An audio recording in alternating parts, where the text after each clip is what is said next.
Terminación del contrato de suministro. El artículo 977 del Código de Comercio hace referencia a la forma en que se puede terminar el contrato de suministro. Es bueno entender que la norma de entrada pues advierte que las partes pueden estipular la forma de terminación del contrato de suministro. Puede suceder que establezcan una fecha determinada para la terminación del contrato. Sin embargo, también es legal que no determinen una fecha de terminación del contrato de suministro. Es decir, puede ser indeterminado. Ahora, si no se ha pactado, dice la norma, si no se hubiere estipulado la duración del suministro, establece que cualquiera de las partes podrá dar por terminado el contrato, dando a la otra el preaviso en el término pactado, es decir, que las partes pueden establecer cuál es el término de anticipación de preaviso para terminación del contrato de suministro cuando no se ha establecido una fecha de terminación. Si no se pactó un término en el contrato para dicho preaviso para terminación del contrato, entonces pues la norma dice que se deja establecido a lo que esté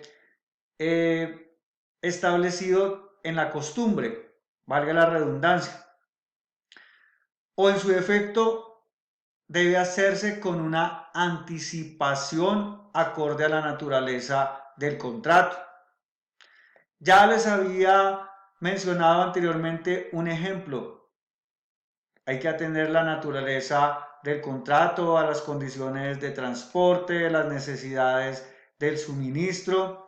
Entonces, atendiendo esto, se debe dar preaviso con un tiempo prudencial. Si yo le termino de manera súbita el contrato a un consumidor, a un beneficiario que cuenta con ese producto y es para abastecer de un bien que es de primera necesidad para determinada población, pues yo no puedo ocasionar un tipo de trauma de estos y por eso la norma establece que la anticipación debe ser acorde a la naturaleza del suministro.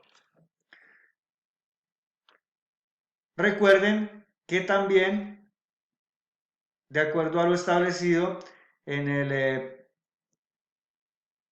artículo 973, se establece una potestad, un derecho, una prerrogativa a cualquiera de las partes intervinientes en el contrato para dar por terminado el contrato de suministro cuando éste le ha ocasionado graves perjuicios y ha sido capaz de mermar la confianza para seguir ejecutando el contrato en lo sucesivo.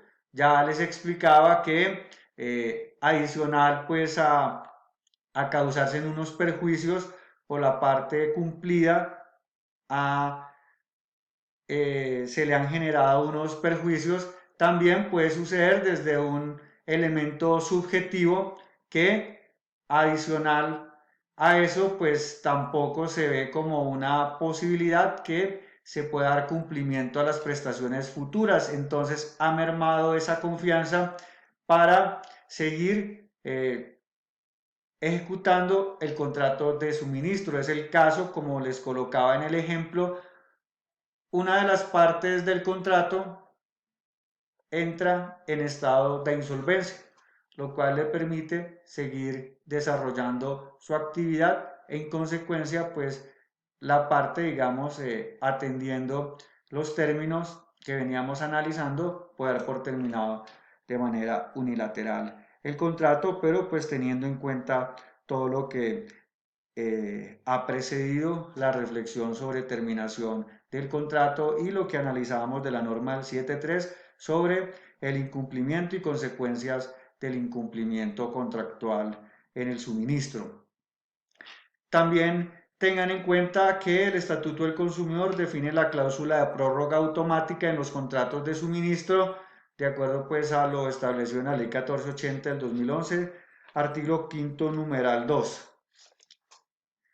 En el contrato de suministro se puede pactar la preferencia, el pacto de preferencia, y que ese pacto de preferencia implica que se preferirá a la parte que concede la preferencia a celebrar un contrato, eventualmente si lo decide, preferir a la parte con la que ya había celebrado ese contrato de suministro. Entonces, si el suministro va a versar sobre el mismo objeto, se preferirá a la parte que se concedió, a quien se le concedió esa preferencia.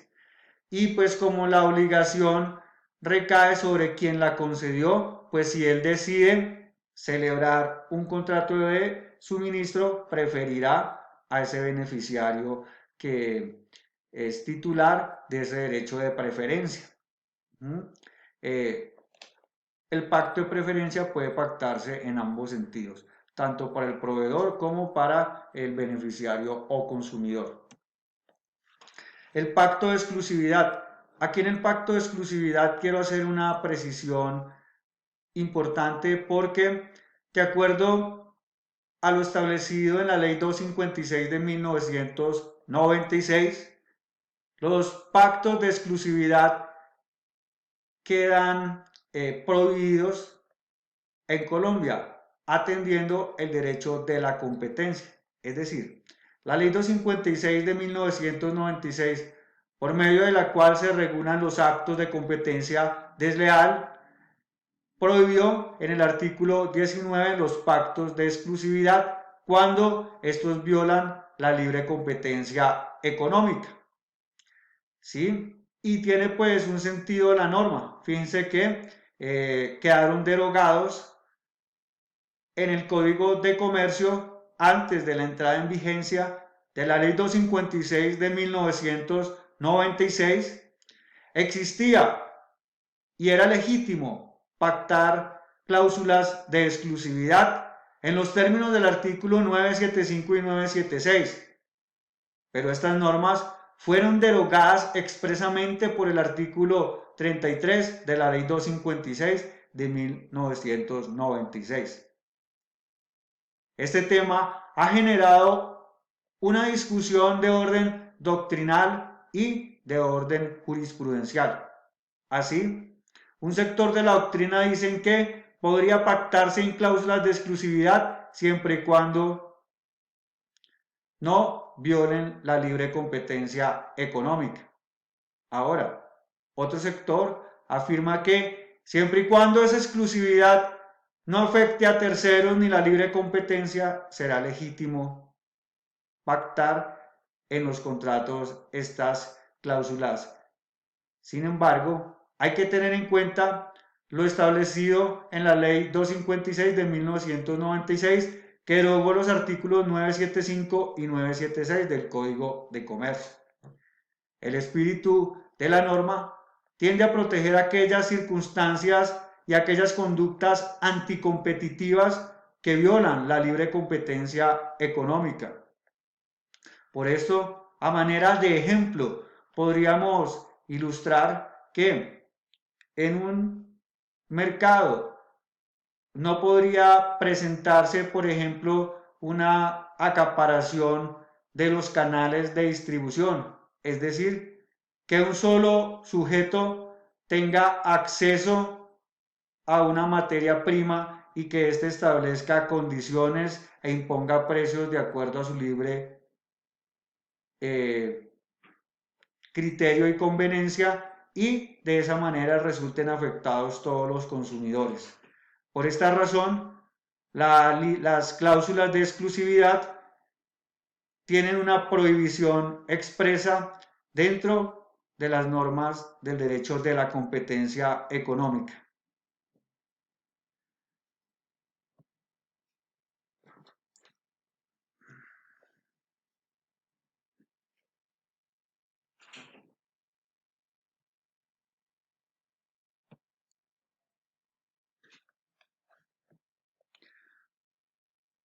existen, pues también hay regulaciones especiales, por ejemplo, les voy a poner un ejemplo, frente a la terminación del contrato, por ejemplo, aquellas empresas que prestan servicios públicos, el gobierno dentro de su regulación establece que estas empresas no pueden suspender los servicios públicos a las personas que no se encuentren en mora, ni siquiera dándoles un preaviso. Entonces, la regulación del gobierno o el Código de Comercio pues admite que el gobierno también interviene en regula esas actividades de servicios públicos domiciliarios frente a la protección de los usuarios y que se garanticen la prestación continua de estos servicios de necesidades básicas y pues también la actividad monopolística de actividades que pues obviamente también dan lugar en los mercados y que tienen una especial regulación e intervención del Estado.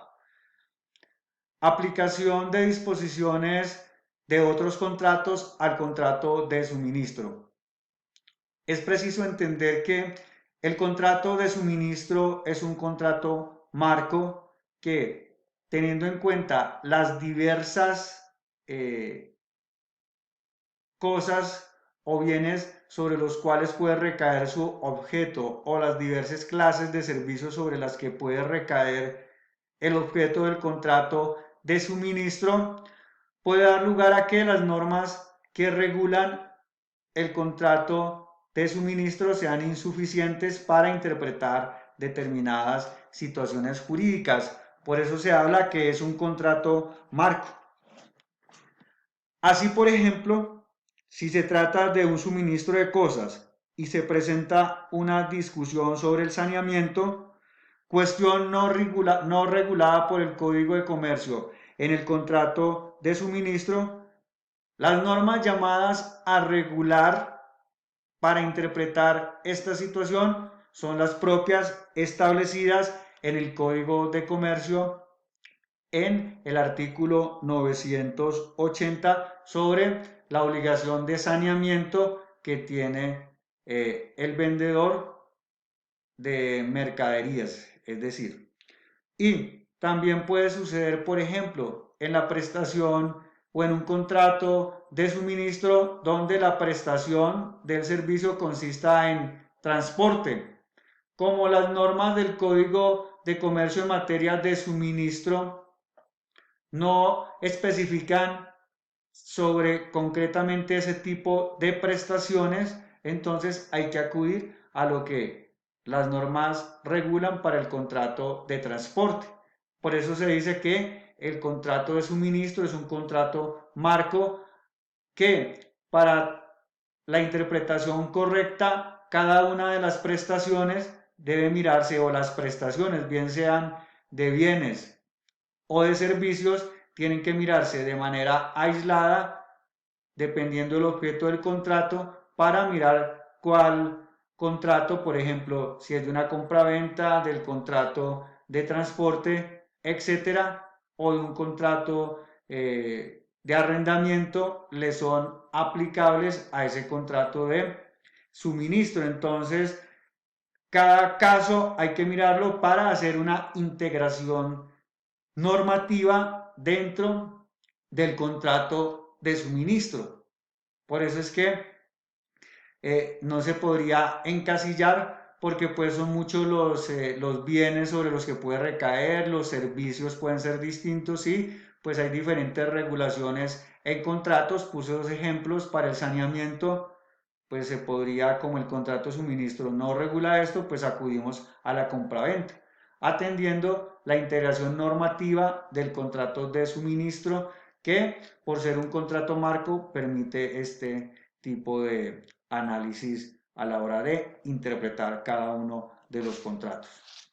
Muchas gracias y esta es la lección número 2 sobre contrato de suministro.